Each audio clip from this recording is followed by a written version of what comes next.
नमस्कार। तो क्या आप अपनी करंट अफेयर्स की तैयारी को परखने के लिए तैयार हैं? आज हम नवंबर 2025 के कुछ बहुत ही ज़रूरी सवालों के साथ आपकी ज्ञान को चैलेंज करेंगे। ये सवाल यूपीएससी प्रीलिम्स लेवल के हैं, तो चलिए देखते हैं कि आप कितने तैयार हैं। तो सवाल ये है कि करंट अफेयर्स पर आपकी पकड़ कितनी मजबूत है। देखिए, रूल्स बहुत सिंपल हैं। मैं आपसे 10 सवाल पूछने वाली हूँ और हर सवाल के लिए मिलेंगे पूरे 5 सेकंड। उसके बाद हम सही जवाब तो जानेंगे ही, साथ ही उसके पीछे की पूरी कहानी भी समझेंगे। तो तैयार है? चलिए शुरू करते हैं। तो ये रहा पहला सवाल। हाल ही में एक गहरे समुद्र का स्क्विड खोजा गया है, जिसका नाम है टिनिंगिया सिलासी। यह किस समंदर में पाया गया? आपके ऑप्शंस हैं ए बंगाल की खाड़ी, बी अरब सागर, सी अंडमान सागर या फिर डी दक्षिण चीन सागर। सोचिए जरा, आपका समय शुरू होता है अब। और टाइम अप। सही जवाब है बी अरब सागर। जी हाँ, इसे CMFRI के वैज्ञानिकों ने कोल्लम तट के पास अरब सागर में 390 मीटर की गहराई में खोजा है। और पता है ये खोज इतनी जरूरी क्यों है? क्योंकि ये हमें गहरे समुद्र के उन रहस्यों के बारे में बताती है जिनके बारे में हम अब तक बहुत कम जानते थे। चलिए अब इसी से जुड़ा हुआ अगला सवाल देखते हैं। टिनिंगिया सिलासी के बारे में इन स्टेटमेंट्स में से कौन सा सही है? ए, इसमें दूसरे स्क्विड्स की तरह लंबे फीडिंग टेंटिकल्स होते हैं। बी, ये अपने जीनस की पहली स्पीसीज है। सी, इसमें वो लंबे फीडिंग टेंटिकल्स नहीं होते जो आम तौर पे स्क्विड्स में पाए जाते हैं। या डी, ये मीठे पानी में मिला था। सोचिए, आपका समय शुरू होता है अब।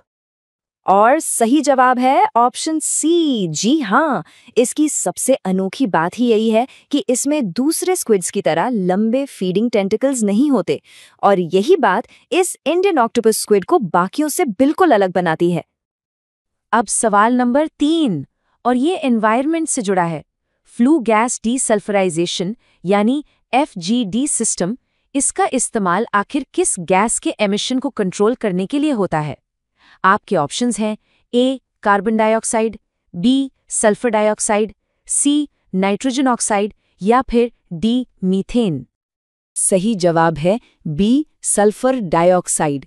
देखिए, FGD सिस्टम्स का मेन काम है थर्मल पावर प्लांट से निकलने वाले धुएं में से सल्फर डाइऑक्साइड यानी SO2 को हटाना, और ऐसा करने से एयर पोल्यूशन और एसिड रेन जैसी बड़ी समस्याओं को कंट्रोल करने में मदद मिलती है।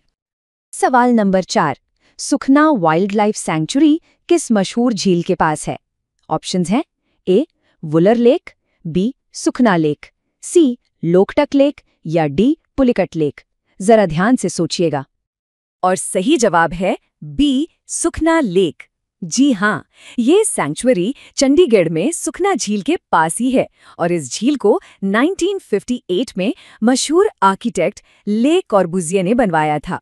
ये इस बात का एक शानदार उदाहरण है कि कैसे अर्बन प्लानिंग और नेचर कंजर्वेशन साथ साथ चल सकते हैं।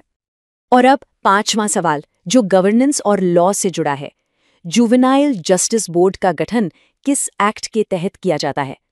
आपके ऑप्शंस हैं A POCSO act 2012, B juvenile justice act 2015, C child labour act 1986 या डी क्रिमिनल प्रोसीजर कोड 1973।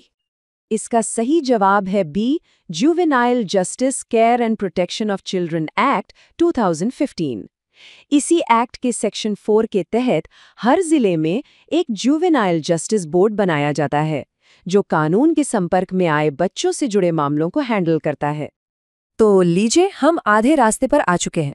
अब है सवाल नंबर 6, स्ट्रेट ऑफ मलक्का किन 2 बड़े समंदरों को आपस में जोड़ता है? ए अरब सागर और बंगाल की खाड़ी, बी अंडमान सागर और साउथ चाइना सी, सी रेड सी और मेडिटेरेनियन सी या डी जावा सी और पैसिफिक ओशन।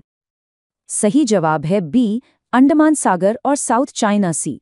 ये स्ट्रेट इंडियन ओशन को पैसिफिक ओशन से जोड़ता है, और ये दुनिया के सबसे बिजी और सबसे जरूरी समुद्री रास्तों में से एक है, जिस पर ग्लोबल ट्रेड बहुत ज्यादा निर्भर करता है।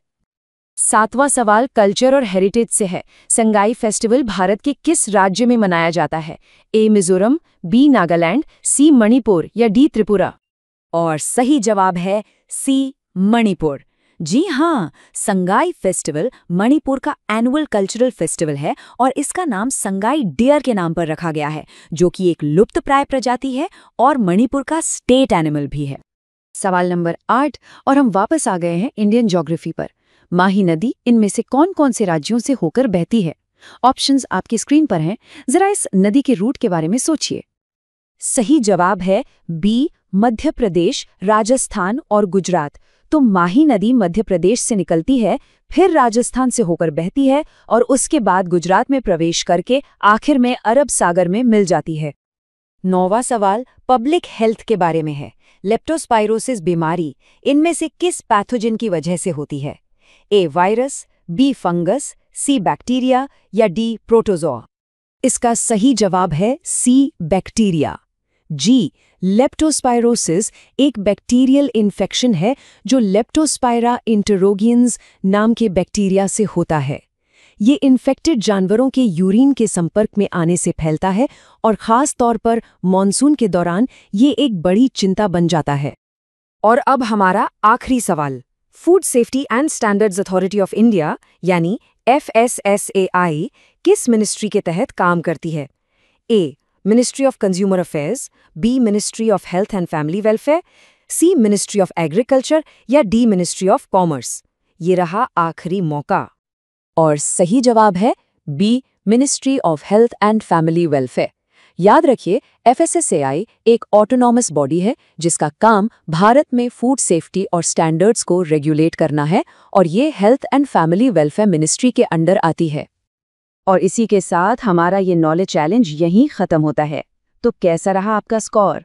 एक पल रुककर सोचिए कि आपके कितने जवाब सही थे और कौन से एरियाज आपके लिए मजबूत साबित हुए।